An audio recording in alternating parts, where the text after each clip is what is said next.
প্রিয় মুসলিম এবং অমুসলিম ভাই ও বোনেরা, আসসালামু আলাইকুম ওরহমতুল্লাহি ওবারাকাতুহু। আল্লাহর দয়া, শান্তি ও রহমত আপনাদের সবার উপরে বর্ষিত হোক। আমি আপনাদের হোস্ট ইউসুফ চেম্বার্স আপনাদের স্বাগত জানাই আমাদের এই সিরিজ অনুষ্ঠানে, যার শিরোনাম Ramzan, a date with doctor Zakir. আজকে আমাদের আলোচনার টপিক হল রমজানের প্রারম্ভিক কথা। ডক্টর জাকির, আসসালামু আলাইকুম ওরহমতুল্লাহি ওবারাকাতুহু। ওয়ালাইকুম আসসালাম রহমতুল্লাহ বারাকাতুহ। ডক্টর জাকির, প্রথমে আপনি রমজানের সংজ্ঞাটা যদি না বলেন, তাহলে এই প্রারম্ভিক কথা আসলে সম্পূর্ণ হবে না। তাই আপনি কি আমাদের প্রথমে রমজানের সংজ্ঞা সম্পর্কে বলবেন? আলহামদুলিল্লাহ, ওয়াসসালাতু ওয়াসসালাম আলা রাসূলিল্লাহ ওয়া আলা আলিহি ওয়া সাহবিহি আজমাইন। রমজানের মূল আরবি শব্দটা হচ্ছে রামিদা বা আররামদা, যার অর্থ তীব্র ঝলসানো, উত্তাপ আর শুষ্ক। রমজানের আরও একটা মূল আরবি শব্দ হচ্ছে রামাদা, যার অর্থ সূর্যের আলোয় তপ্ত বালি। ইসলামিক পরিভাষায় এই রমজান শব্দটা বোঝানো হয়েছে পাকস্থলীর ভেতরে পিপাসার কারণে তীব্র ঝলসানো উত্তাপ। মুসলিমরা রোজা রাখলে তাদের সবারই পিপাসা লাগে, এতে করে পাকস্থলীয় উত্তপ্ত হয়ে যায়। এটাই হলো রমজান। এছাড়াও রমজানের আরও একটা অর্থ আছে। অর্থটা হচ্ছে যে ভালো জিনিসগুলো এ সময় খারাপ জিনিসগুলোকে জ্বালিয়ে পুড়িয়ে দেয় মুসলিমদের। তাহলে রমজান হলো সেই মাস যে সময় ভালো কাজগুলো খারাপ কাজকে জ্বালিয়ে পুড়িয়ে দেয়। যেভাবে সূর্যের আলো মাটিকে জ্বালিয়ে দেয়, একইভাবে। আর উত্তাপ, এটা দিয়ে যে কোনো বস্তুর আকার বা আকৃতি বদলে ফেলা যায়। একইভাবে রমজান মাস মানুষের আধ্যাত্মিক আর নৈতিক বিষয়গুলোর আকার আকৃতি একেবারে বদলে দেয়। এজন্যই এই মাসটাকে বলা হয় রমজান। দ্বিতীয় আরেকটা সংজ্ঞা জানতে চাইব, সেটা হলো সাওম অথবা রোজা। আমরা সাধারণত এটাকে রোজা বলেই ডেকে থাকি। আপনি কি এখন আমাদের বলবেন যে এই সাওম অথবা রোজা বলতে আসলে কি বোঝানো হয়? সাওম একটা আরবি শব্দ, এক বচন। সিয়াম হলো বহু বচন। সাওম বা সিয়াম এই শব্দটা এসেছে আরবি শব্দ সামাহ থেকে, যার অর্থ নিজেকে বিরত রাখা, সংযত রাখা সাধারণ জিনিস থেকে। হতে পারে সেটা খাওয়া, পান করা বা কথা বলা। আর যে ব্যক্তি সাওম পালন করে, এসব থেকে বিরত থাকে, সেই ব্যক্তিকে বলা হয়ে থাকে সায়েম। পবিত্রকরণে এই শব্দটা আছে সূরা মারিয়াম অধ্যায় নম্বর 19 আয়াত নম্বর 26। ফেরেশতাগণ তখন কথা বলছেন মরিয়ম আলাইহিসসালামের সাথে। তিনি ছিলেন যীশুখ্রিস্ট আলাইহিসসালামের মা। সেখানে এই শব্দটা আছে। এই আয়াতটা পড়লে দেখবেন যে আমি আল্লাহর উদ্দেশ্যে সাওম রাখার মানত করেছি। তবে এখানে এই সাওম শব্দটা রোজা, এটা দিয়ে পানাহার থেকে বিরত থাকার কথা বলা হয়নি। এখানে অর্থ হলো কথা বলা থেকে বিরত থাকা। কারণ যদি প্রসঙ্গটা দেখেন, যদি এর আগের আয়াতটা দেখেন পবিত্র কোরআনে সূরা মারিয়াম অধ্যায় নম্বর 19 আয়াত নম্বর 25, বলা হয়েছে যে আল্লাহ সুবহানাহু ওয়া তাআলা মরিয়মকে বলছেন, আল্লাহ তাকে শান্তিতে রাখুন, যে খেজুর গাছের কাণ্ডে নাড়া দাও, তাহলে পাকা খেজুর মাটিতে পড়বে। এর পরের আয়াতে সূরা মারিয়াম অধ্যায় 19 আয়াত 26 বলছে, সেগুলো থেকে আহার করো, পান করো। এরপর বলা হয়েছে, তুমি যদি তখন কোনো মানুষকে দেখো, তাদের বলো, আমি আল্লাহর উদ্দেশ্যে সাওম পালন করছি, আজ আমি কোনো মানুষের সাথে কথা বলবো না। তাহলে যেহেতু এখানে কথা না বলা বোঝাতে সাওম শব্দটা ব্যবহার করা হয়েছে, এর মানে কথা বলা থেকে বিরত থাকা। তবে ইসলামিক পরিভাষায় এই সাওম শব্দটা ইসলামিক শরিয়া অনুযায়ী এর মানে যে ব্যক্তি ইবাদতের কাজে নিবেদিত থাকে আর নিয়ত করে সে এটা করে আল্লাহর খাতিরে, আর সেই ব্যক্তি তখন নিজেকে বিরত রাখে খাওয়া দাওয়া, পান করা ইত্যাদি থেকে। এ সময় সে বিরত থাকে সহবাস থেকেও, এমনকি বীর্যস্খলন থেকেও বিরত থাকে। এক কথায় সাওম শব্দের ইসলামিক পরিভাষায় মানে হচ্ছে যে ব্যক্তি রোজা ভাঙার কারণ থেকে বিরত থাকে। রোজা ভাঙার কারণ যেসব কারণে রোজা ভেঙে যায় সেগুলো খাবার মুখ দিয়ে নেন বা নাক দিয়ে নেন, অথবা ড্রিঙ্ক, যে কোনো ধরনের ড্রিঙ্ক হতে পারে, পানি, দুধ, ফলের জুস, যে কোনো ড্রিঙ্ক, সেটা মুখ দিয়ে বা নাক দিয়ে খান, অথবা পুষ্টি গ্রহণ, যে কোনো উৎস থেকে শরীরে পুষ্টি যোগানো। এছাড়াও সে সময় সহবাস থেকে বিরত থাকতে হবে।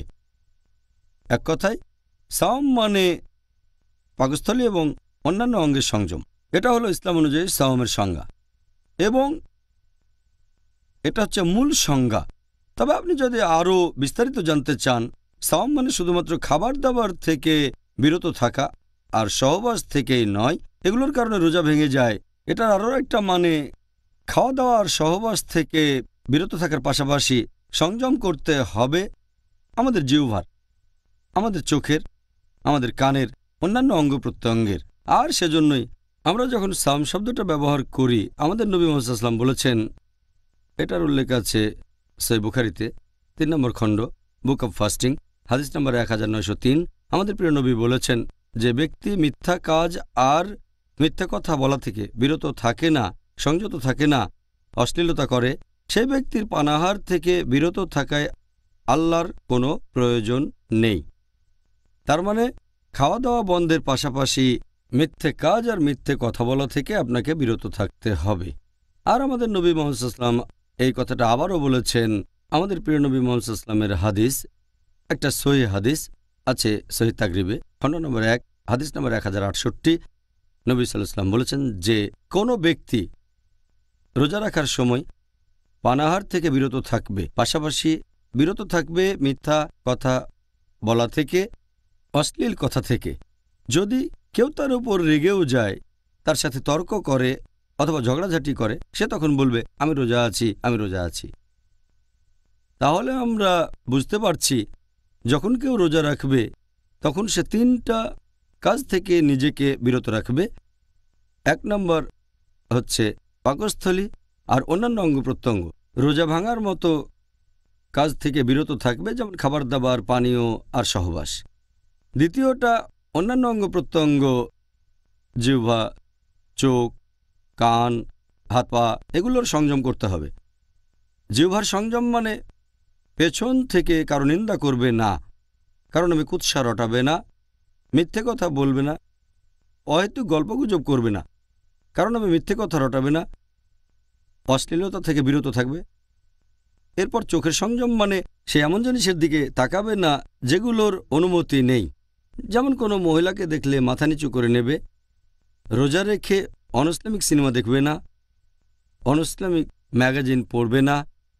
তারপর কানে সংযম মানে এমন কিছু শোনা থেকে বিরত থাকবে যেগুলো হারাম, যেগুলো নিষিদ্ধ, যেমন মিউজিক শোনা থেকে বিরত থাকা, অনইসলামিক গান বাজনা শোনা থেকে বিরত থাকা। এভাবে শরীরের অন্যান্য অঙ্গ প্রত্যঙ্গ রোজা থাকবে। তৃতীয়টা হচ্ছে রোজা থাকা অবস্থায় মনের সংযম, এমন কাজ থেকে বিরত থাকবে যেগুলো আল্লাহর ইবাদত থেকে দূরে নিয়ে যাবে আপনাকে, ইসলাম থেকে দূরে। এই হলো সাওম শব্দের সামগ্রিকভাবে অর্থটা। সুবহানাল্লাহ, আমি যা ভেবেছিলাম এটা তার চাইতেও আরও অনেক বিস্তারিত। ধন্যবাদ ডক্টর জাকির। রমজান মাস বাদে আর কোনো বাধ্যতামূলক রোজা কি আছে যেটা আমাদের মুসলিমদের অবশ্যই পালন করা উচিত? রোজাকে প্রধানত 2 ভাগে ভাগ করা যায়। একটা হলো ফরজ রোজা, যেটা আবশ্যিক, আরেকটা ঐচ্ছিক রোজা, ইচ্ছে করলে করতে পারেন, এটা আবশ্যিক না। এই রোজা নিয়ে আমরা 31তম পর্বে আলোচনা করব। এখন আবশ্যিক রোজার কথা যদি বলতে হয়, এটাকে আবার 4 ভাগে ভাগ করা যায়। প্রথমটা নিয়ে আলোচনা করেছি, রমজান মাসে আমরা যে আবশ্যিক রোজা রাখি। দ্বিতীয়টা হচ্ছে কোনো লোক যদি রমজান মাসে রোজা রাখতে না পারে যে কোনো কারণে, সেই রোজাগুলো পরে রাখতে হবে, এটাকে বলা হয় কাজা রোজা রাখা। তৃতীয়টা হচ্ছে গুনাহ বা পাপ থেকে ক্ষমা পাওয়ার উদ্দেশ্যে রোজা রাখা, যে আমি একটা গুনাহ করেছি, এখন তার কাফারা হিসেবে কয়েকদিন রোজা থাকব। চতুর্থ হচ্ছে আপনি যদি রোজা রাখা মানত করে থাকেন। এই হলো ফরজ রোজার 4টা আলাদা ক্যাটাগরি, আবশ্যিক রোজা। জাযাকাল্লাহ খায়ের। ডক্টর জাকির, এবারের প্রশ্নটাও খুব গুরুত্বপূর্ণ। রমজান এই মাসে রোজা রাখা প্রসঙ্গে দুর্ভাগ্যজনকভাবে অনেক মুসলিম ভাই ও বোন রমজান মাসে এই বাধ্যতামূলক রোজা রাখাটা পালন করে না। আপনি কি তাদের উদ্দেশ্যে এই ব্যাপারে কোনো উপদেশ দেবেন পবিত্র কোরআন এবং নবীর সুন্নাহ থেকে, যেগুলো থেকে প্রমাণ করা যায় যে এই রমজান মাসে রোজা রাখা প্রত্যেক মুসলিমদের জন্যই বাধ্যতামূলক? পবিত্র কোরআনে অনেক আয়াত আছে, এছাড়া অনেক হাদিসও আছে, সেখানে স্পষ্ট করে বলা হয়েছে যে এটা ফরজ। রমজান মাসে রোজা রাখা প্রত্যেক মুসলিমের জন্য ফরজ, অবশ্যই পালন করতে হবে। এ ব্যাপারে ইনশাল্লাহ আগামীকাল বিস্তারিত আলোচনা করব।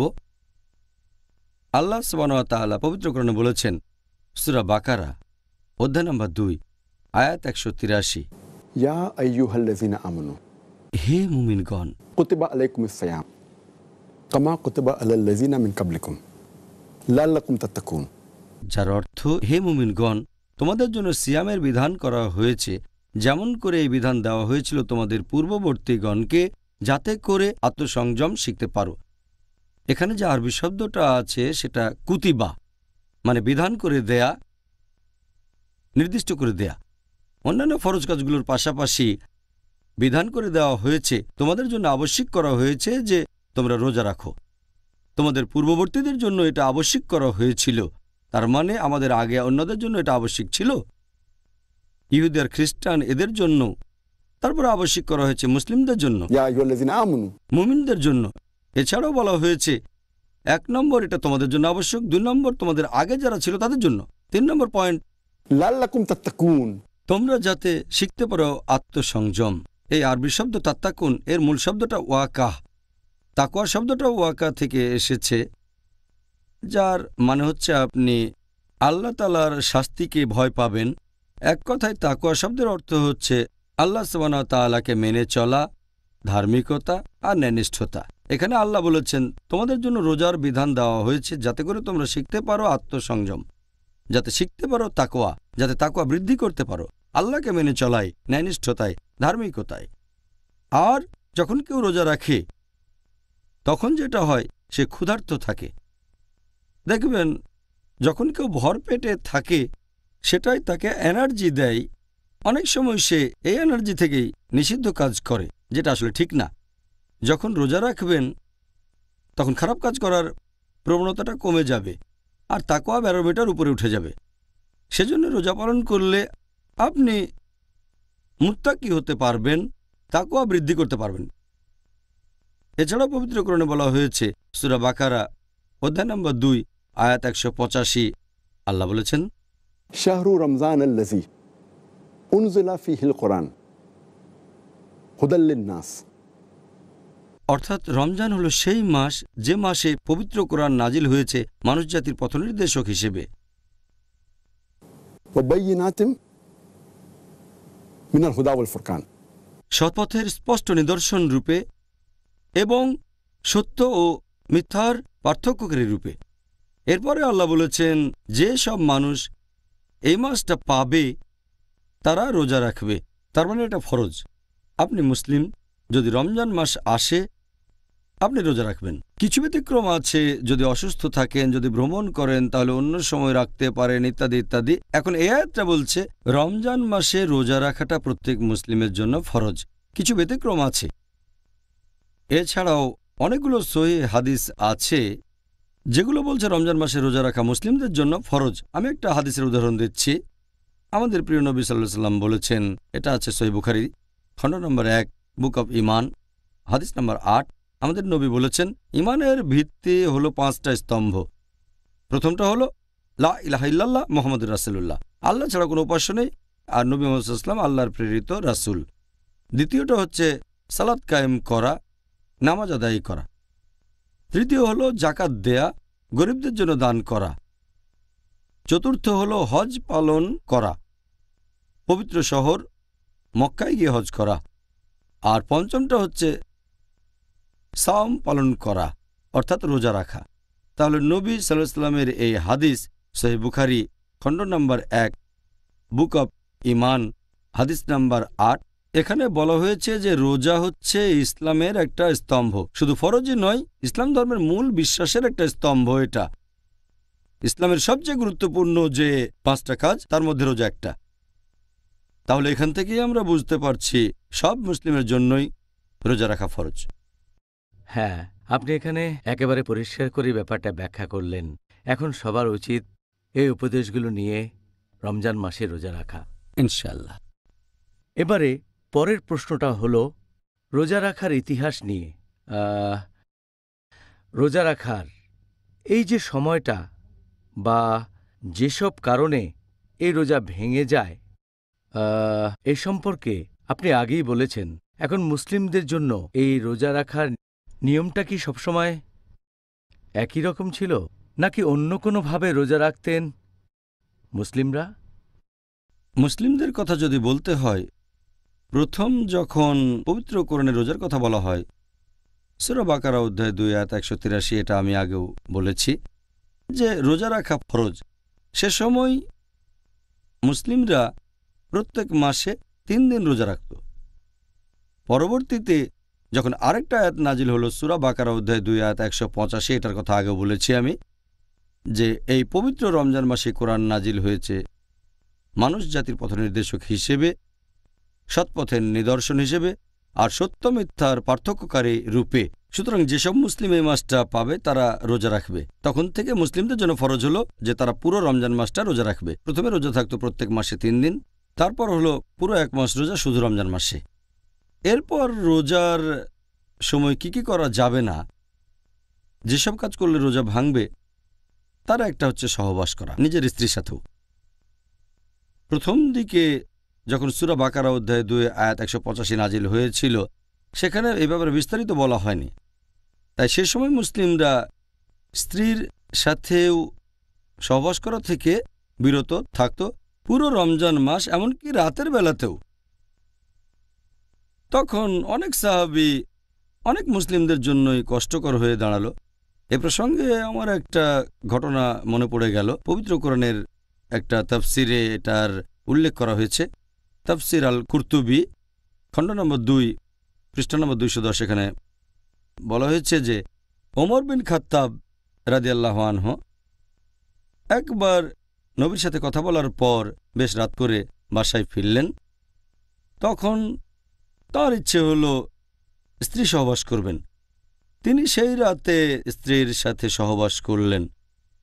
যখন ঘুম থেকে উঠলেন তার খুব খারাপ লাগলো, তিনি লজ্জা পেলেন এবং নবীর কাছে গেলেন আর বললেন যে আমি আমার কৃতকর্মের জন্য আল্লাহ এবং তার রাসূলের কাছে ক্ষমা চাচ্ছি, আর আমার রূহ জাগতিক সুখের প্রতি আকৃষ্ট হয়েছিল।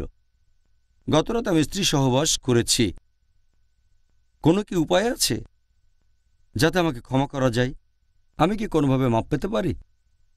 নবী তখন বললেন, তুমি কি সত্যি এ কাজটা করেছ? তিনি বললেন, হ্যাঁ নবী। নবী কথা বললেন না। হযরত ওমর রাদিয়াল্লাহু আনহু যখন এটা করেছিলেন তখন নিষিদ্ধ ছিল। তিনি বললেন, হ্যাঁ আল্লাহর রাসূল, আমি করেছি, আমাকে কোনোভাবে ক্ষমা করা যায়? নবী তখন বললেন, আল্লাহ তাআলা নিশ্চয়ই এ ব্যাপারে নির্দেশ পাঠান। আর আলহামদুলিল্লাহ সুম্মা আলহামদুলিল্লাহ।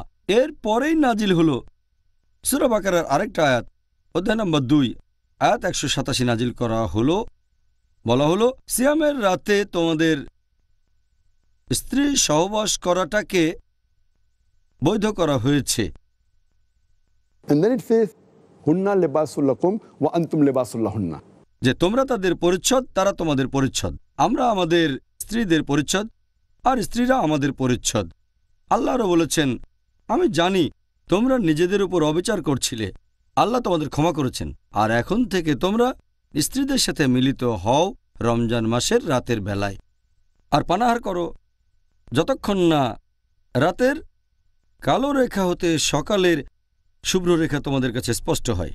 তাহলে যখন এই আয়াতটা নাজিল হলো সূরা বাকারা অধ্যায় 2 আয়াত 187, তখন নিয়মটা একটু শিথিল হয়ে গেল যে রমজান মাসে রাতের বেলায় স্ত্রী সহবাস করতে পারবেন, তবে দিনের বেলায় বিরত থাকতে হবে। এছাড়াও খাওয়া দাওয়ার কথা বলতে গেলে প্রথম দিকে সূরা বাকারা অধ্যায় 2 আয়াত 187 নাজিল হওয়ার আগে মুসলিমরা খাওয়া দাওয়া করত সূর্য ডোবার পরে, যখন ঘুমিয়ে পড়ত তারপর আর খেতে পারত না। এরপর তারা আবার খেত তার পরের দিন সূর্য ডোবার পরে। একবার একটা ঘটনা ঘটল যে এক সাহাবী কায়েস রাদিয়াল্লাহু আনহু, তিনি খুব পরিশ্রম করতেন, সে সময় রোজা ছিলেন। সূর্য ডুবে গেলে তিনি বাসায় আসলেন আর তার স্ত্রীকে বললেন যে আমাকে কিছু খেতে দাও। স্ত্রী বললেন ঘরে তো কোনো খাবার নেই, আমি বাইরে থেকে খাবার নিয়ে আসি। তার স্ত্রী খাবার আনতে চলে গেলেন। কায়েস খুবই ক্লান্ত ছিলেন, সারাদিন কাজ করেছেন। তার স্ত্রী খাবার নিয়ে আসতে আসতে তিনি ঘুমিয়ে পড়লেন। যখন স্ত্রী খাবার নিয়ে ঘরে আসলেন তিনি দেখলেন যে তার স্বামী ঘুমিয়ে পড়েছেন। তাহলে তো কিছু করার নেই, ঘুমিয়ে পড়লে তো আর খাওয়া যাবে না। এভাবে সেই রাতে তিনি কিছু খেলেন না। পরের দিনও রোজা থাকলেন আর সেদিন বিকেলের দিকে অসুস্থ হয়ে পড়লেন। লোকজন তখন নবীর কাছে বলল যে এরকম ঘটনা ঘটেছে, একবার ঘুমিয়ে পড়লে তো আর খাওয়া যাবে না। তারপর কোরআনের এই আয়াতটা নাজিল হলো, সূরা বাকারা অধ্যায় 2 আয়াত 187।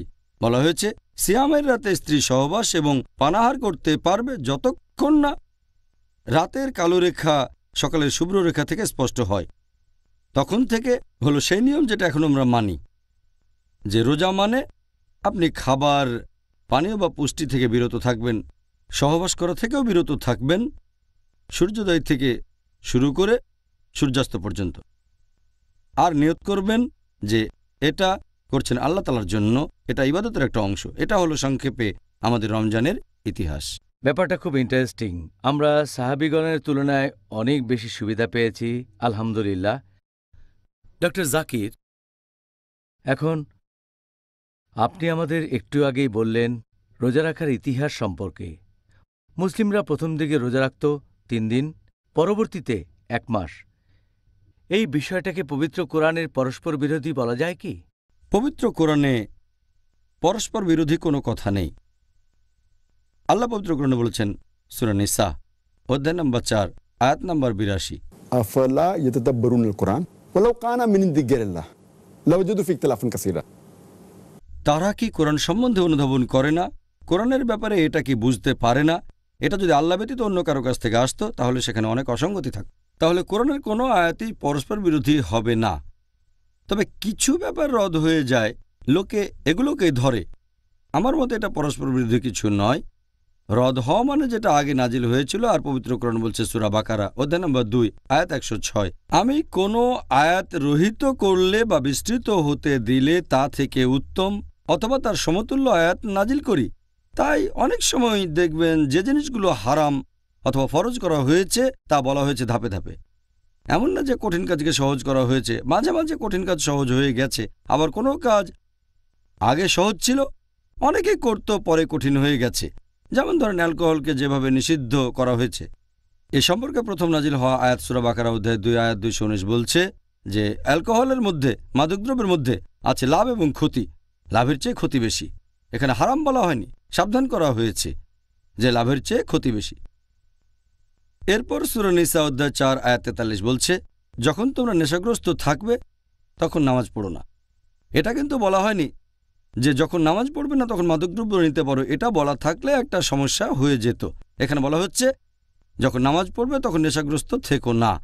আর মুসলিমদের জন্য 5 ওয়াক্ত নামাজ পড়া ফরজ। তার মানে অ্যালকোহল বা মাদকদ্রব্য সেবনের কোনো প্রশ্নই আসছে না। তবে হয়তো রাতে এশার নামাজের পরে বা ফজরের নামাজের পরে অনেকটা গ্যাপ থাকে। এরপর নাজিল করা হলো সূরা মাইদা অধ্যায় 5 আয়াত 90, ইয়া আইয়ুহাল্লাযীনা আমানু হে মুমিনগণ, ইন্নামাল খামরু ওয়াল মাইসিরু, নিশ্চয়ই মদ পান করা এবং জুয়া খেলা, ওয়াল আনসাবু ওয়াল আসলামু, মূর্তি পূজার বেদী, ভাগ্য নির্ণায়ক স্বর, রিজসুম মিন আমালিশ শাইতান, এগুলো সব শয়তানের কাজ। ফাজতানিবু লাআল্লাকুম তুফলিহুন, এগুলো বর্জন করো যাতে সফল কাম হতে পারো। তাহলে আমরা দেখতে পাচ্ছি যে অ্যালকোহল বা মাদকদ্রব্যকে নিষিদ্ধ করা হয়েছে ধাপে ধাপে। প্রথমে শুধু সাবধান করা হলো যে লাভের চেয়ে ক্ষতি বেশি, তারপর নামাজের সময় নিষেধ, তারপরে পুরোপুরি নিষেধ। একইভাবে রোজার ব্যাপারেও কোরআনে কোনো আয়াতই পরস্পর বিরোধী হবে না। অনেকে এভাবে বলে যে কোরআনে এখন একটা বলছে তারপরে অন্য কথা। আমি তাদের সঙ্গে একমত নই। রদ করা মানে পরস্পর বিরোধী নয়। এর মানে হচ্ছে সূরা মাইদা অধ্যায় 5 আয়াত 90, এর মধ্যে সেই দুটো আয়াতও আছে। এটা যখন সব সময় নিষিদ্ধ তাহলে নামাজ পড়ার সময়ও নিষিদ্ধ হবে। একইভাবে সূরা বাকারা অধ্যায় 2 আয়াত 183, এখানে বলা হয়েছে যে রোজা রাখা ফরজ, এখানে 3টা দিন নির্দিষ্ট করে দেওয়া হয়নি। এই নিয়মটা এসেছে অন্য জায়গা থেকে, কোরআন নির্দিষ্ট করে বলেনি, শুধু বলেছে রোজা রাখা ফরজ। এরপর সূরা বাকারা অধ্যায় 2 আয়াত 185 বলছে যে তোমরা পুরো রমজান মাস রোজা রাখবে। তাহলে প্রথম দিকে মুসলিমরা যে মাসে 3 দিন রোজা রাখত, এটা তারা জেনেছিল অন্য জায়গা থেকে। যদি কোরআনে কথা বলতো যে মাসে 3 দিন রোজা রাখবে, এমন হলে এক মাসের কথাটা পরস্পর বিরোধী হয়ে যেত। এছাড়াও প্রথম দিকে মুসলিমরা যেটা করতো, সূরা বাকারা অধ্যায় 2 আয়াত 184 বলছে যে তোমরা রোজা রাখবে, তবে রোজা রাখতে যারা পারবে না বিভিন্ন অসুবিধার কারণে, তাদের অপশন দুটো, হয় রোজা রাখবে নয়তো গরিব কোনো লোককে খাইয়ে দেবে, অভাবগ্রস্তকে। তখনকার দিনে এটা ফরজ ছিল না। যদি রোজা রাখা কঠিন হয়ে যায়, রোজা থাকতে পারেন অথবা গরিব লোককে খাওয়াতে পারেন, রোজা রাখাটা বেশি ভালো, ফরজ না। এই আয়াতটা প্রথমে, তারপর যখন সূরা বাকারা অধ্যায় 2 আয়াত 185 নাজিল হলো, তখন রোজা সবার জন্য ফরজ হয়ে গেল। প্রথম আয়াতটাতে বলা হয়েছে তাদের কথা যারা অসুস্থ, খুবই অসুস্থ, অথবা যারা অনেক বয়স্ক, তার মানে তাদের ইচ্ছা আছে কিন্তু শারীরিকভাবে তারা রোজা রাখতে সক্ষম না। তাহলে যদি অসুস্থ থাকেন, হয়তো অনেক দিন ধরে বিছানায় পড়ে আছেন, সুস্থ হয়ে উঠছেন না, অথবা আপনার বয়স অনেক বেশি, এখন আর রোজা রাখতে পারছেন না, প্রত্যেকটা দিনই আমাদের বয়স বেড়ে চলেছে, তাহলে যদি কষ্ট করে রোজা রাখেন ভালো, তা না হলে অভাবগ্রস্ত লোককে খাইয়ে দেন, কোনো গরিবকে। একইভাবে সহবাসের ক্ষেত্রেও নিয়মটা, প্রথম দিকে নিয়মটা ছিল পুরো রমজান মাসে স্ত্রীর সাথে সহবাস করতে পারবেন না পুরো 1 মাস। কোরআন কিন্তু একথা বলেনি, কোরআন শুধু বলেছে রমজান মাসে তোমরা রোজা রাখো। এটা তারা জেনেছে অন্য উৎস থেকে, কোরআনের কথা পরস্পর বিরোধী না। প্রথম দিকে মুসলিমরা রোজা রাখত 3 দিন, এটা বেশ সহজ ছিল। তখন রোজা রাখা যদি কঠিন হয়ে যায়, না চাইলে রোজা রাখবেন না, গরিব লোককে খাইয়ে দেন, তাহলে প্রথম দিকে এটা সহজ ছিল, পরবর্তীতে কঠিন হয়ে গেল। স্ত্রী সহবাসের ব্যাপারে বলতে গেলে প্রথমে এটা কঠিন ছিল, 1 মাস সহবাস করবেন না, তারপর আল্লাহ সহজ করে দিলেন। কোরআনের কোনো আয়াতই পরস্পর বিরোধী না। তবে যেহেতু পবিত্র কোরআন নাজিল হয়েছে 22.5 বছর ধরে, সেখানে কিছু জিনিস নিষিদ্ধ করা হয়েছে একেবারে শুরুতেই, আর কিছু ধাপে ধাপে। কিছু জিনিস ফরজ করা হয়েছে শুরুতেই, কিছু ধাপে ধাপে। রোজা রাখাটা যেহেতু লোকজনের জন্য কঠিন ছিল, তাই ধাপে ধাপে এসেছে। তবে আলহামদুলিল্লাহ, কোরআনের একটা আয়াতও আরেকটার সাথে পরস্পর বিরোধী হবে না, আলহামদুলিল্লাহ। আলহামদুলিল্লাহ। আমার তো মনে হচ্ছে এটা আল্লাহ সুবহান ওয়া তাআলার আলহামদুলিল্লাহ। এটা মানুষ জাতির জন্য একটা রহমত। আল্লাহ তাআলার বিধান প্রয়োগ করার জন্য আমরা এখন থেকে সুযোগ আলহামদুলিল্লাহ। পাচ্ছি। পরের প্রশ্ন, এই প্রশ্নটাও যথেষ্ট গুরুত্বপূর্ণ। যখন আমরা রোজা রাখি, এটার মানে কি আমরা শুধু খাবার দাবার, পানীয়, সহবাস এরকম বিভিন্ন কাজ থেকে নিজেদেরকে বিরত রাখব? একজন রোজদারের জন্য যে কাজগুলো করা ফরজ, এ ব্যাপারে আমি আগে বলেছি। এর একটা হচ্ছে সেসব কাজে বিরত থাকা যেগুলোতে রোজা ভেঙে যায়, যেমন খাবার, পানীয় আর সহবাস করা। তবে এগুলো ছাড়াও আরেকটা গুরুত্বপূর্ণ জিনিস হচ্ছে রোজার নিয়ত, রোজার উদ্দেশ্য। যে কোনো কাজ নিয়ত ছাড়া আখিরাতের জন্য সেটা মূল্যহীন। একটা নিয়ত থাকতেই হবে। সেজন্য নিয়ত, উদ্দেশ্য খুব গুরুত্বপূর্ণ। কারণ আমরা রোজা রাখছি আল্লাহ তাআলার সন্তুষ্টি লাভের জন্য। এটা এক ধরনের ইবাদত। যদি এই নিয়তটা না থাকে, তাহলে সেটাও হয়ে যাবে সাধারণ কাজ। যেমন ধরেন, কেউ হয়তো রাজনৈতিক কারণে রোজা রাখে, কেউ হয়তো রোজা রাখে প্রতিবাদ জানানোর জন্য, অনশন করেও রোজা রাখতে পারে, হাঙ্গার স্ট্রাইক, আমি খাবো না হাঙ্গার স্ট্রাইক, হয়তো কিছু দাবি আদায়ের জন্য এভাবে অনশন করছে। আবার কেউ রোজা রাখতে পারে স্বাস্থ্যগত কারণে, হয়তো ডায়েটিংয়ের জন্য, সে রোজা রাখতে পারে ওজন কমানোর জন্য, রোজা রাখতে পারে কোনো চিকিৎসার জন্য। তবে এইসব রোজায় সেরকম কোনো নিয়ত থাকে না। নিয়ত হবে আল্লাহ তাআলাকে সন্তুষ্ট করা। আর সেজন্যই ইসলামিক শরিয়া অনুযায়ী রোজার সময় শুধু বিভিন্ন কাজ থেকে বিরত থাকলেই চলবে না, শুরুতে একটা নিয়তও থাকতে হবে। আর নিয়ত ছাড়া রোজা রাখাটা অর্থহীন। এটা খুবই গুরুত্বপূর্ণ। রোজা সহ অন্যান্য আরও কাজেও নিয়ত করাটা হচ্ছে আবশ্যিক। আমাদের প্রিয় নবী মুহাম্মদ সাল্লাল্লাহু আলাইহি ওয়াসাল্লাম বলেছেন, এটা উল্লেখ আছে সহিহ মুসলিমে, খণ্ড নম্বর 2, বুক অব জাকাত, অধ্যায় নম্বর 370, হাদিস নম্বর 2198, আমাদের প্রিয় নবীজি বলেছেন যে যখন তোমরা তোমাদের স্ত্রীর সাথে সহবাস করার নিয়ত করবে, তোমাদের নিয়ত হবে পরোপকার করার সমান। সাহাবেগণ বললেন, স্ত্রীর সাথে সহবাস করা পরোপকার কিভাবে হে আল্লাহর রাসূল?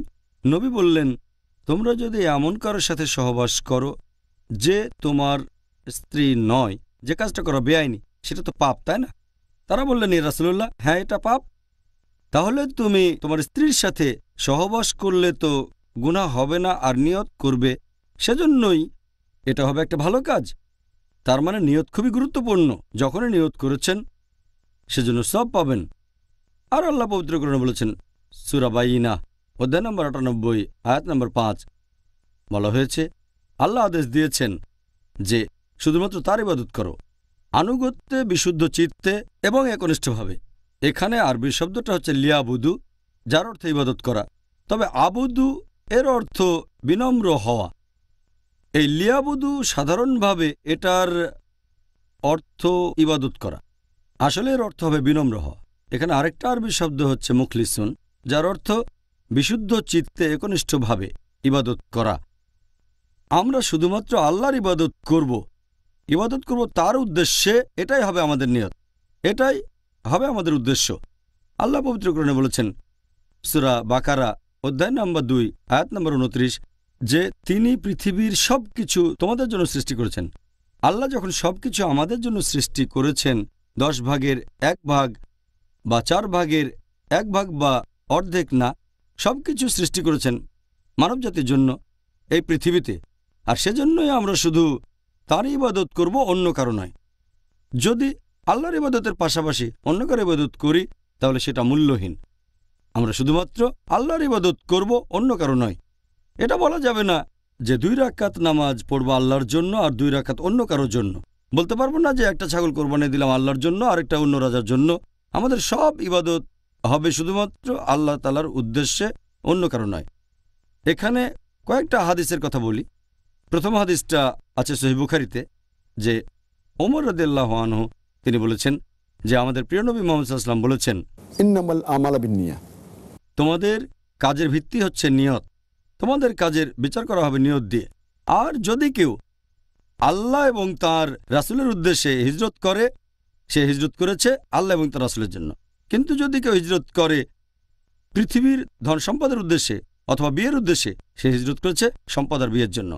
নিয়ত খুবই গুরুত্বপূর্ণ। যে কাজটা কেন করছেন, হিজরত কেন করছেন, জিহাদ কেন করছেন, তাহলে নিয়ত খুবই গুরুত্বপূর্ণ যে কোনো ধরনের ইবাদতেই। এর মধ্যে সাওমও আছে, মানে রোজা।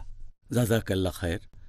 ডক্টর জাকির, এবারে নিয়ত নিয়ে আমাদের আরও প্রশ্ন এই বিষয়টাতেই আছে। কেউ যদি রোজা রেখে, তাকে কি এজন্য সবসময় আগে নিয়ত করতে হবে? আর দ্বিতীয়ত, নিয়ত করার সময়টা আপনি কি এই ব্যাপারে কিছু বলবেন? নিয়তের কথা যদি বলতে হয়, এটা আগেও বলেছি যে নিয়ত করাটা ফরজ। নবী মুহাম্মদ সাল্লাল্লাহু আলাইহি ওয়াসাল্লাম বলেছেন, এটার উল্লেখ আছে সুনান আন-নিসাইতে, বুক অব ফাস্টিং, হাদিস নাম্বার 2331। আমাদের প্রিয় নবী বলেছেন, সেই লোকের রোজা কবুল হবে না যদি সে আগের রাতে কোনো নিয়ত না করে। তার মানে সবার জন্য যেটা ফরজ, রোজা রাখা। এখানে বলা হয়েছে যে আগের রাতে নিয়ত করাটা হচ্ছে ফরজ। সেটা আগের রাতের যে কোনো অংশে করতে পারেন। আপনি ফজরের ওয়াক্তের ঠিক আগেও নিয়ত করতে পারেন, তাতে কোনো সমস্যা নেই। নিয়ত আপনি রাতের যে কোনো সময় করতে পারেন। একজন লোক রমজান মাসের শুরুতে নিয়ত করতে পারে, এই নিয়তটা সারা মাস বজায় থাকবে। যদি না সে রোজা ভাঙা, অসুস্থতা বা ভ্রমণের কারণে, তখন আবার নিয়ত করতে হবে। তবে মাত্র একবার নিয়ত করলেও চলে। অনেক মানুষের মধ্যে এরকম ভুল ধারণা আছে যে শব্দ করে নিয়ত করাটা আবশ্যিক। এটা আসলে ঠিক না। মুখে শব্দ করে বলতে হবে না যে রোজা রাখার নিয়ত করছি, কারণ আমি এই নিয়ত করেছি মন থেকে। যেমন ধরেন, আমি রোজা রাখার জন্য ঘুম থেকে উঠলাম, ফজরের নামাজের অনেক আগে সাহরি করব। তারপর আমার ছেলে যখন সাহরি করার জন্য ঘুম থেকে উঠল শেষ রাতে, সে আমাকে জিজ্ঞেস করলো যে তুমি ঘুম থেকে উঠেছ কেন? আমি বললাম আমরা রোজা রাখবো তাই। সেও তখন বুঝতে পারল আমার নিয়ত আছে, বলার দরকার নেই যে আমি রোজা রাখছি। নিয়তটা তো আছে। তাহলে নিয়ত থাকতে হবে মনের ভেতরে। মুখ দিয়ে শব্দ করে বলতে হবে না। অনেক মানুষ এরকম ভাবে। আর আমি এমন কোনো হাদিসের কথা জানি না যেখানে আমাদের নবী বা সাহাবীগণের কেউ শব্দ করে নিয়ত করেছেন আমি রোজা রাখছি। নিয়ত থাকবে মনে। আর 1 মাস রোজার জন্য একবার নিয়ত করলে যথেষ্ট। এর মধ্যে ভাঙলে আবার নিয়ত করতে হবে। তবে এটা শুধু ফরজ রোজার ক্ষেত্রে। ঐচ্ছিক রোজার ক্ষেত্রে যে রোজাগুলো ফরজ না সেখানে নিয়ত করাটা ফরজ না, এরকম একটা সহিহ হাদিসের উল্লেখ আছে সুনান আল নিসাইতে, বুক অব ফাস্টিং, হাদিস নম্বর 2323। একবার নবী তার স্ত্রীকে বললেন যে আমাকে খেতে দাও। স্ত্রী বললেন ঘরে কোনো খাবার নেই। নবী বললেন রোজা থাকছি।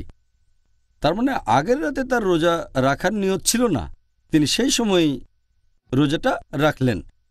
ভোরবেলা থেকেই না খেয়ে আছেন, তবে রোজা রাখার নিয়তটা করলেন সকালে। তাহলে ঐচ্ছিক রোজার ক্ষেত্রে নিয়ত করাটা আবশ্যিক কিছু না। তবে যদি ঐচ্ছিক রোজাটা গুরুত্বপূর্ণ হয়ে থাকে, যেমন আশুরা, মুহররম মাসের 10 তারিখ অথবা হতে পারে আরাফাতের দিন, এসব ক্ষেত্রে আগের রাতে নিয়ত করাটা উচিত, কারণ এই রোজাগুলো খুব গুরুত্বপূর্ণ। অন্যান্য ঐচ্ছিক রোজাগুলোর ক্ষেত্রে আগের রাতে নিয়ত করাটা আবশ্যিক না। নিয়তের ক্ষেত্রে আরও 3টা জিনিস খুবই গুরুত্বপূর্ণ। 1 নাম্বার, যদি কেউ জোর করে আর তখন কোনো নিয়ম ভাঙলে মাপ পাওয়া যেতে পারে, অথবা ভুল করে যদি কেউ নিয়ম ভাঙে, আল্লাহ পবিত্র কোরআনে বলেছেন সূরা নাহল অধ্যায় নম্বর 16 আয়াত নম্বর 106, যদি কেউ আল্লাহর উপর ঈমান আনে তারপর যদি সে অবিশ্বাসের কোনো কাজ করে, তার মানে কুফরি করে, যদি জোর করা না হয়, তার মানে জোর জবরদস্তির কারণে যদি কুফরি বা শিরক করেন, আল্লাহ ক্ষমা করতে পারেন। যদি কেউ জোর করে কারো রোজা ভাঙিয়ে দেয় কিন্তু তার নিয়ত আছে, আল্লাহ ক্ষমা করতে পারেন।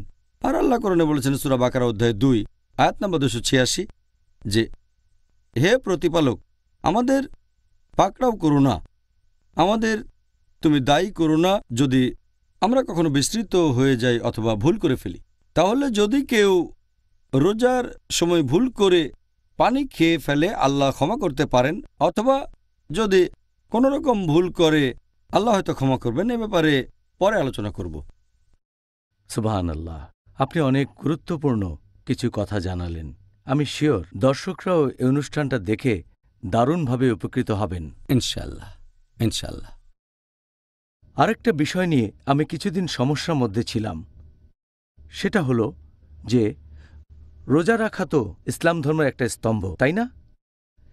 এখন আল্লাহর ইবাদত করার এই যে পদ্ধতি, এটার সাথে ইসলামের অন্য 4টা স্তম্ভ, এর মধ্যে কোনো পার্থক্য আছে? একথা আমি আগেও বলেছি যে ইসলামের 5টা স্তম্ভ, আর এর সবগুলো গুরুত্বপূর্ণ।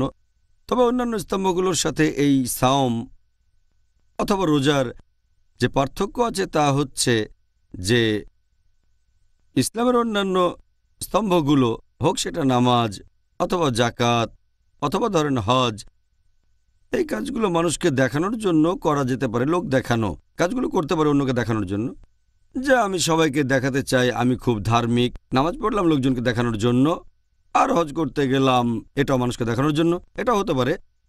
জাকাত দিলাম যাতে লোকজন মনে করে যে আমি খুব পরোপকারী। তবে এভাবে রোজা রাখাটা সম্ভব না, এটা লোকজনকে সেভাবে দেখানো যায় না। কারণ একজন মানুষ রোজা রাখতে পারে আর সবার চোখের আড়ালে খাবারও খেতে পারে, পানিও খেতে পারে। তবে যে সতী রোজা রাখে আর এই সব কাজ থেকে নিজেকে বিরত রাখে, সেটা করে শুধু আল্লাহর জন্য, অন্য কারোর জন্য নয়। এটাই হচ্ছে রোজার সাথে ইসলামের অন্যান্য স্তম্ভের পার্থক্য। আর আমাদের নবী মুহাম্মদ সাল্লাল্লাহু আলাইহি ওয়াসাল্লাম বলেছেন, এটার উল্লেখ আছে সহিহ বুখারীতে খণ্ড নম্বর 3 বুক অব ফাস্টিং, হাদিস নম্বর 1904। আমাদের প্রিয় নবী মুহাম্মদ সাল্লাল্লাহু আলাইহি ওয়াসাল্লাম বলেছেন যে আল্লাহ বলেছেন, আদম সন্তানেরা পৃথিবীতে যে সমস্ত কাজ করে সেগুলো শুধুমাত্র তাদের জন্য, তারা নিজের জন্য করে, কিন্তু রোজা রাখে আমার জন্য, আর আমি তাকে পুরস্কার দেব। এবং রোজা হচ্ছে ঢাল স্বরূপ। যে রোজা রাখবে সে বিভিন্ন অশ্লীল কাজ থেকে বিরত থাকবে, বিরত থাকবে মিথ্যে কথা বলা থেকে, বিরত থাকবে ঝগড়া করার থেকে। তখন যদি কেউ তার উপর রেগে যায় আর গালমন্দ করে, সে বলবে আমি রোজা আছি, আমি রোজা আছি। এরপরে হাদিসটা আরও বলছে, মুহাম্মদ সাল্লাল্লাহু আলাইহি ওয়াসাল্লাম বলেছেন যে আমি আল্লাহর নামে শপথ করে বলছি, যার হাতে রয়েছে মোহাম্মদের রূহ, যে একজন রোজা পালনকারীর মুখের গন্ধ আল্লাহ তাআলার কাছে কস্তুরীর গন্ধের চেয়েও মিষ্টি। আর যে রোজা রাখে সে দুইবার আনন্দ উপভোগ করে, একবার যখন সে রোজা ভাঙে, আরেকবার যখন প্রতিপালকের সাথে মিলিত হয়। তাহলে এই হাদিসে বেশ কয়েকটা পয়েন্ট আছে। 1 নম্বর, রোজা রাখবেন শুধু আল্লাহ তাআলার জন্য, মানুষকে দেখানোর জন্য না। 2 নম্বর, রোজা হলো ঢাল, একটা নিরাপত্তা। রোজা আমাদের দূরে রাখবে ভুল কাজ থেকে, খারাপ কাজ থেকে, অশ্লীলতা থেকে। কেউ যদি রেগে যায় তাহলে তাকে এটা বলে শান্ত করবেন, আমি রোজা আছি, রোজা আছি। আর একটা হাদিস মুহাম্মদ সাল্লাল্লাহু আলাইহি ওয়াসাল্লাম বলেছেন, এটা আছে সহিহ বুখারীতে, খণ্ড নম্বর 3, হাদিস নম্বর 2038, যে শয়তান আমাদের মানুষদের শরীরের ভেতরে রক্তের মতোই ঘুরে বেড়ায়। যখন আমরা রোজা থাকি আমাদের ক্ষুধা লাগে, আর ক্ষুধা লাগলে আমাদের এনার্জি লেভেল কমে যায়। তখন খারাপ কাজ করার মনের মধ্যে ইচ্ছেটা জাগে না, তাকওয়ার লেভেল বেড়ে যায়। কারণ যখন খাবার খাই সেটা রক্তে চলে যায়। যখন সংযত থাকি তখন শয়তানের পদচিহ্ন অনুসরণের ক্ষেত্রেও সংযত হয়ে যায়। সেজন্য আমরা যখন রোজা রাখি আমাদের তাকওয়া লেভেলটা বেড়ে যায়। ডক্টর জাকির, রমজান এটা আসলে একটা অসাধারণ মাস, আর আমি নিজেও এটা ভালোভাবে উপলব্ধি করেছি যে এই পবিত্র রমজান মাসে সব মুসলিম ভাই বোনদের মধ্যে সুন্দর একটা বন্ধন তৈরি হয়। এই রমজান তার ভ্রাতৃত্ববোধ সম্পর্কে বিশেষ কিছু কি বলা হয়েছে? আমাদের প্রিয় নবী মুহাম্মদ সাল্লাল্লাহু আলাইহি ওয়াসাল্লাম বলেছেন যে মুসলিমরা হলো একটা শরীর, পৃথিবীর সব মুসলিম তারা একটা শরীর। আর আপনারা যদি ভালো করে দেখেন পৃথিবীর মুসলিমরা তারা আলাদা। আমরা বিভিন্ন গোত্রের, আমাদের মুখের ভাষা আলাদা, আমাদের গায়ের রং আলাদা, আমাদের জাতি আলাদা, তারপরে আমাদের দেশও আলাদা। মুসলিমরা এখন বিভিন্ন গোত্রের, আলাদা, তবে একটা দিকে আমরা সবাই এক, লা ইলাহা ইল্লাল্লাহ মুহাম্মাদুর রাসূলুল্লাহ, অর্থাৎ আল্লাহ তাআলা ব্যতীত অন্য কোনো উপাস্য নেই, আর নবী মুহাম্মদ সাল্লাল্লাহু আলাইহি ওয়াসাল্লাম আল্লাহর রাসূল। তাহলে এই কালেমার উপর ভিত্তি করে আমরা পৃথিবীর সব মুসলিম এক। আল্লাহ পবিত্র কোরআনে বলেছেন, সূরা হুজুরাত অধ্যায় নম্বর 49 আয়াত নম্বর 13, ইয়া আইয়ুহান নাসু ইন্না খালাকনাকুম মিন যাকরিন ওয়া উনসা ওয়া জাআলনাকুম শুউবান ওয়া কাবাইলা লিতাআরাফু ইন্না আকরামাকুম ইনদাল্লাহি আতকাকুম ইন্নাল্লাহা আলিমুন খাবীর। যার মানে, হে মানুষ জাতি, আমি তোমাদের সৃষ্টি করেছি একজোড়া পুরুষ ও নারী হতে, পরে তোমাদের বিভক্ত করেছি বিভিন্ন জাতি ও গোত্রে, যাতে তোমরা একে অন্যের সাথে পরিচিত হতে পারো, এমন না যে একে অন্যকে ঘৃণা করবে। আর আল্লাহর কাছে সেই ব্যক্তি অধিক মর্যাদা সম্পন্ন যার রয়েছে তাকওয়া। আল্লাহ সুবহানাহু ওয়া তাআলার কাছে আমাদের বিচার করার মানদণ্ড সেটা গোত্র না, বর্ণ না, জাতি না, সেটা লিঙ্গ না, ধন সম্পদ না, সেটা হলো তাকওয়া, আল্লাহ তাআলাকে মেনে চলা ধার্মিকতা। আর এই পবিত্র রমজান মাসে আল্লাহ কোরআনে বলেছেন সূরা বাকারা অধ্যায় 2 আয়াত 183, লাআল্লাকুম তাত্তাকুন, যাতে করে তোমরা হতে পারো মুত্তাকি, তোমাদের তাকওয়া বাড়াতে পারো। আমাদের তাকওয়া যত বাড়বে পৃথিবীর মুসলিমরা আমরা তত বেশি একতাবদ্ধ হব। আমরা তো একটাই জাতি, গোত্র বা বর্ণ আমাদের আলাদা করতে পারে না, আমরা এক জাতি। আর এই পবিত্র রমজান মাসে আমাদের তাকওয়া বেড়ে যায়, আমাদের একতা বেড়ে যায়। আর এই একতার সবচেয়ে বড় উদাহরণ আমরা দেখেছি নবী সাল্লাল্লাহু আলাইহি ওয়াসাল্লামের সময়। সাহাবীগণ তখন বিভিন্ন দেশ থেকে আসতেন, গায়ের রং আলাদা, জাতি আলাদা। উদাহরণ হিসেবে হযরত আবু বকর রাদিয়াল্লাহু আনহু, তিনি ছিলেন কুরাইশ। এরপর হযরত বিলাল রাদিয়াল্লাহু আনহুর কথা বলা যায়, তিনি এসেছিলেন ইথিওপিয়া থেকে, ইথিওপিয়ান। তারপর হযরত শুআইব রাদিয়াল্লাহু আনহু, তিনি ছিলেন রোমান। তারপর আরেকজন সাহাবী সালমান ফার্সি রাদিয়াল্লাহু আনহু ছিলেন পারস্য দেশের। তাহলে তারা ছিলেন বিভিন্ন দেশের আলাদা জাতি, গায়ের রং আলাদা। আমরা যদি ইসলামের ইতিহাস ভালো করে দেখি দেখবেন সেখানেও একই। উদাহরণ হিসেবে ইমাম বুখারী, তিনি খুব বিখ্যাত বিশেষজ্ঞ, এসেছিলেন বুখারা থেকে, তিনি আরব নন। এরপর মোহাম্মদ দিকানকারার, তিনি ছিলেন তুরস্কের লোক। এরপর আরও আছেন সালাদিন আইয়ুবী, তিনি ছিলেন কুর্দি। আরও বলা যায় আল্লামা ইকবাল এসেছেন ভারত থেকে। তাহলে আমরা দেখতে পাচ্ছি যে মুসলিমরা পৃথিবীর যে কোনো প্রান্তের হতে পারে।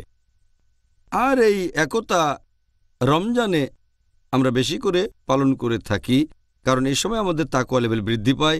আমাদের নবী মুহাম্মদ সাল্লাল্লাহু আলাইহি সাল্লাম বলেছেন, এটা আছে সহিহ বুখারীতে, খণ্ড নম্বর 1 হাদিস নম্বর 468, নবী মুহাম্মদ সাল্লাল্লাহু আলাইহি সাল্লাম বলেছেন, একজন বিশ্বাসী মুসলিম, একজন মুমিন আরেকজন মুসলিমের কাছে দেয়ালে বসানো ইটের মতো এই কথা বলে এইভাবে হাত চাপ।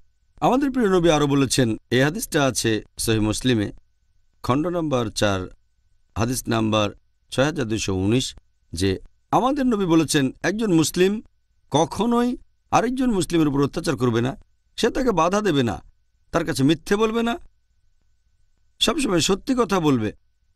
আর একজন মুসলিম কখনোই আরেকজন মুসলিমের বিরুদ্ধে যাবে না। নবী আমাদেরকে এরকম একতার কথাই শিখিয়েছেন। এটা আমরা ভালোভাবে বুঝতে পারি এই পবিত্র রমজান মাসে। জাজাকাল্লাহ খায়ের। ডক্টর জাকির নায়েক, আপনি আজকে খুব সুন্দর করে আর নিখুঁতভাবে বিভিন্ন প্রশ্নের উত্তর দিলেন রমজানের প্রারম্ভিক কথা প্রসঙ্গে। ভাই ও বোনেরা, আশা করি আজকের অনুষ্ঠানে ডক্টর জাকির নায়েকের উত্তর শুনে আপনারা সবাই আমার মতোই উপকৃত হয়েছেন। জাজাকাল্লাহ খায়ের। আমরা এতক্ষণ ধরে ডক্টর জাকির নায়েকের কথা শুনলাম, আলহামদুলিল্লাহ।